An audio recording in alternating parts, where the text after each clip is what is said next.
अस्सलाम वालेकुम। SM news के साथ मैं हूं मुक़द्दर रज़ा। SM न्यूज़ स्टूडियो में खुशामदीद। खबरों का सिलसिला बढ़ाते हुए खबशान करते हैं गुजरांवाला से। गुजरांवाला में नून लीग के सीनियर रहनुमा खुर्रम दस्तगीर के घर पर फायरिंग की गई कि जिसकी CCTV फुटेज सामने आ गई और पुलिस को दरख्वास्त भी दे दी गई।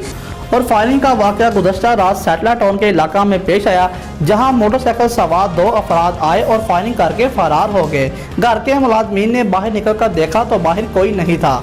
सुबह बैरूनी गेट पर लगी गोलियों के निशान देखकर पुलिस को इतला दी गई कि जिसकी थाना सैटला टाउन में दरख्वास्त भी दी गई है।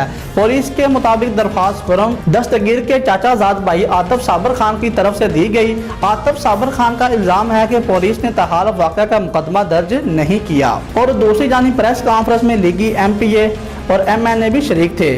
और खुर्रम दस्तगीर का कहना था कि हमारे घर पर इतवार और पीर की दरमियानी शब फायरिंग का वाक़या पेश आया। अभी भी एक गोली गेट के अंदर मौजूद है। इंतजामिया को इस वाक़या से आगाह किया पर कोई कार्रवाई ना की गई। फायरिंग की खबर मीडिया पर नशर होने के बाद पुलिस हरकत में आई और मुकदमा दर्ज किया गया।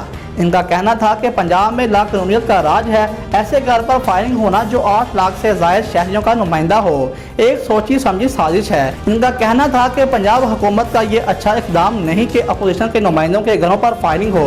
3 साल से नून लीग के साथ सोची समझी प्लानिंग के तहत कार्रवाइयाँ हो रही हैं और ये फायरिंग और हमारे रहनुमाओं पर जाली पर्चे इंतकामी कार्रवाइयाँ हैं। और जिन लोगों ने डस्का में 20 अफराद को अगवा किया, इनका भी कोई अभी पता नहीं चला।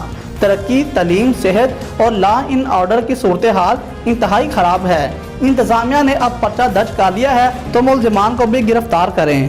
पुलिस मेरे घर को छोड़े, शहरियों की जानो माल की हिफाजत करें।